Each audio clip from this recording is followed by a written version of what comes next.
I believe that the students of today are going to be the future of India, future of the world. So, of late, in the last 5, 10 years, the world has been changing a lot. So, we have access to technology, we have access to internet, we have access to information. We have so much to learn in today's world.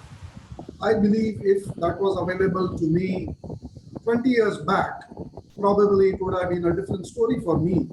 But nevertheless, I've spent my 33 years in industry, dear friends, uh, grown up the very hard way. Now it's time for me to give little back to the young students because in my business I interview students on a daily basis. Almost every month I have one or two students coming in. We go to some colleges also to conduct campus interviews because we select trainee students from various colleges related to our business. uh, I find a big shift in what the students want in their lives. So I thought I must take this opportunity when Alan said he's conducting a course for budding engineers like you. I thought I must share a little bit of my thoughts with you boys and girls. I can see some of them here. So it's very essential that you know what you want in life. So, a little bit of my story which may inspire you. I am a chemical engineer from the Mumbai University way back in 1987. In those days, we just had three, civil, mechanical, electrical, and chemical engineering. There was just one college in Mumbai. Yes, I was brilliant academically. I was in the top three of the university. Now, what does that mean for me? That normally students, computer science students, I've always seen in my batch in those days, and much even now, the moment you finish engineering, the next is the flight to the US because that's the dream destination for all computer science engineers because the belief is that the career is made in the Silicon Valleys and the big companies. Yes, if you see it now, all the big companies in US, the IT companies are run. The CEOs are Indians. It makes us feel very proud that United States does depend a lot on the intelligence of Indians and Israelis, especially in the IT field. Then comes that remains only for the IT. What about mechanical engineers? I think most of you are mechanical engineers have been told. What happens to them? Is there an opportunity for you abroad? Or what do you look forward for yourself? It's very, very critical that I believe you're in the last year of your last semester, I believe. Most of you should, if not, know what you want to do in life. That means you want to look out, many of you may be looking out for an MS or a job. Now, what does a job mean to me? The definition of job is just over broke. Now, what does that mean? That most of you, if you are looking just for a job that you want a salary to be given to you because you want an income, then I would like you to take a seat back and look at really what is that you want to do in life. You have become an engineer. I believe you have become an engineer by choice because some of the guys, I interview, surprisingly do not know why they have become an engineer. Most of them have told me, some of them, at least 5 of the 10, that mummy daddy ने बोला है engineer बनना है तो बन गए. Now I hope some of you are not in that category. I'm sure when you are attending a course, a motivational course, a learning course from somebody like Alan, I'm sure you are looking for much more in life. So you must be very clear in the next 5 to 6 months what is that you're looking for in life.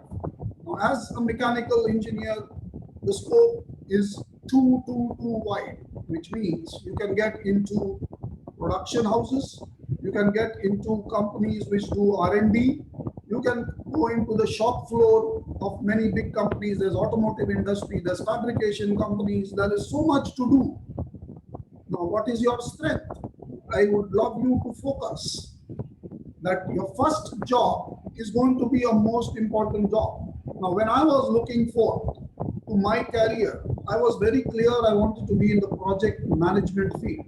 I knew my strengths, I knew my weaknesses.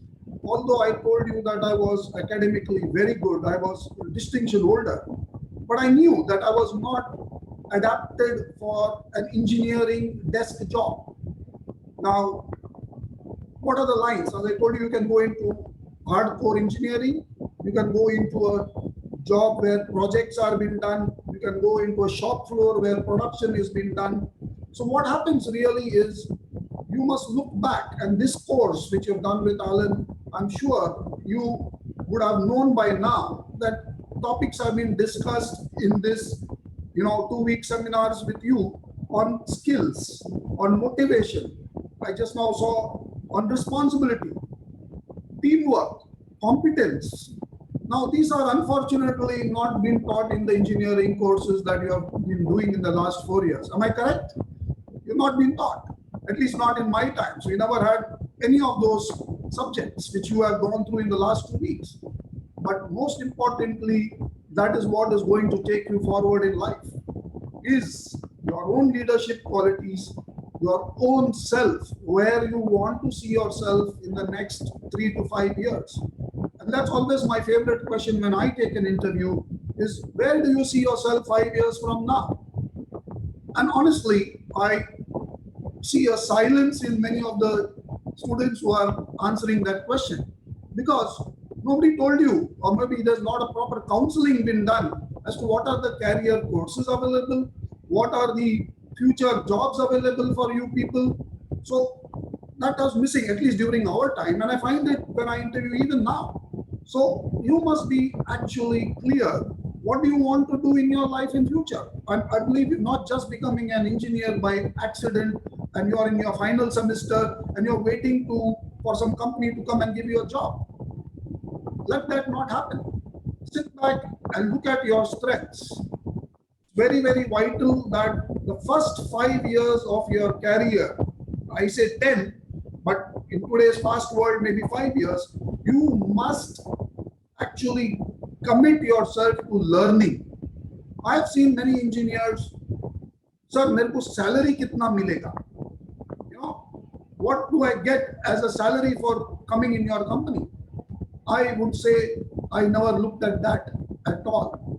As I told you, being a top engineer, or by marks at least, I was to get a job in the biggest engineering company called Larsen and Toubro. I mean, you must have heard it. It's the biggest engineering construction company in our business. I would have got a job easily there. Now, one of the things that happens in a big company like that, yes, at that time, I would have got a starting salary of 3,200 rupees. Mind well, this is 1987, okay? So I chose a small engineering company, construction company in those days called Petron Engineering. Now, why did I choose a small company and why not L&T? You may be confused. Oh, I want a good salary. Yes, definitely you need a good salary to look back and, you need to sustain yourself. There will be pressure from parents. Some of you may have taken loans. You may need to pay back the loans. There may be 100 of reasons for you to take up a good job. But then what happens in a big company is you get slotted in a department. When you say slotted, means they do not have the time and the experience to allow you to learn all the facets of the business. You will get into a project department, you'll get into a shop floor, you will get into a quality department, you may get into a department where probably you will get stuck for many years. A smaller company will allow you to learn all the departments, because in smaller companies, the employees are less, responsibility is more. You heard about responsibility, you heard of the story of Captain Kelly just now, and how he went out and saved lives. So that is the kind of responsibility you can get where you are in a small fabrication shop, where you may be leading a team of supervisors or engineers, maybe 20, 30, 40. But there you get to learn everything, all aspects of the business. So some of you who want to go into business later on, open your own fabrication shop, open your own business, or run even your parents' business if some of you have. But it's better to work independent, work in another organization, and learn the basics of life, learn the basics of engineering, procurement, construction, how to deal with people. When you're in a big company, again, as I said, you will go into a small department. You will not be able to, talk as freely with the other departments and learn. So the first, I think, advice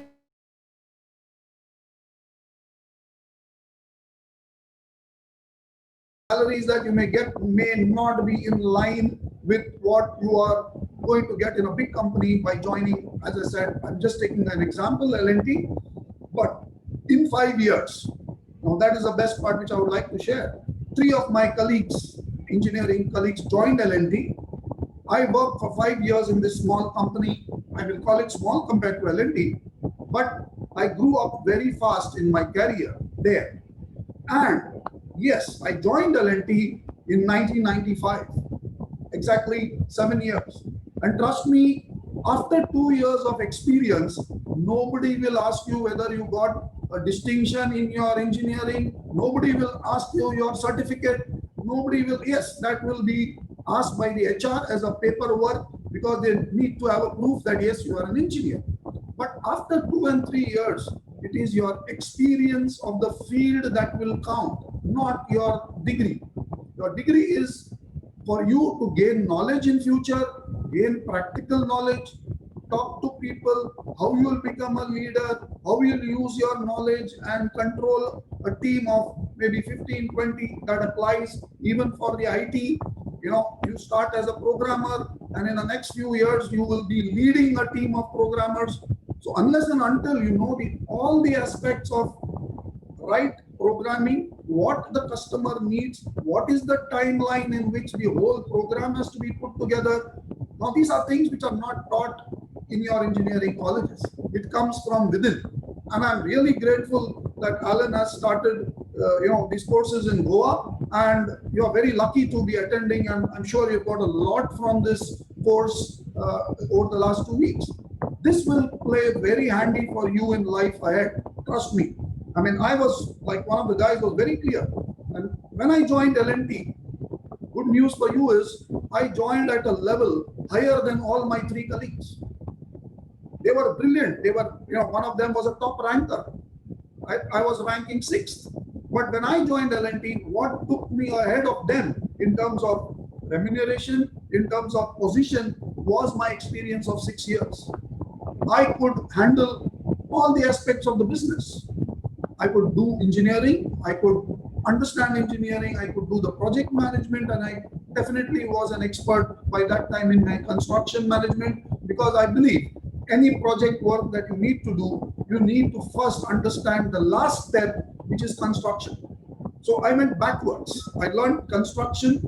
I was in project sites all over India. That is my business. I went to industrial furnaces. Today I lead one of the biggest companies in India, which is dealing with all. We deal in refineries, glass plants, fertilizers, you name it, and my company is there. Now it's a lot of hard work that has gone. It's a long, long story that we have built it. And you have to carry the first 5 foundation in 5 years. Please focus on gaining knowledge, gaining competence, gaining the skills of leading people, gaining the skills of communication. How are you going to talk to people within your company? How are you going to talk to people outside your company, which means your seniors, your clients, your customers? You're going to go into marketing. You need to know what your customer needs. How will you be able to sell to your customer? Yes, your knowledge is required, competence is required, but communication skills are important. So I'm sure, in this 2-week course that you've attended, Alan has definitely, I'm sure, and I see him as a real inspiration to you guys. He must have really put it into what makes the complete engineer. You've got a degree in your hand, or you're going to get it in the next 2 months. But what is important is what you get, what you're going to do with this paper is what you want in life. This has to be really important to you. You need to really go hard and spend some of your time in thinking.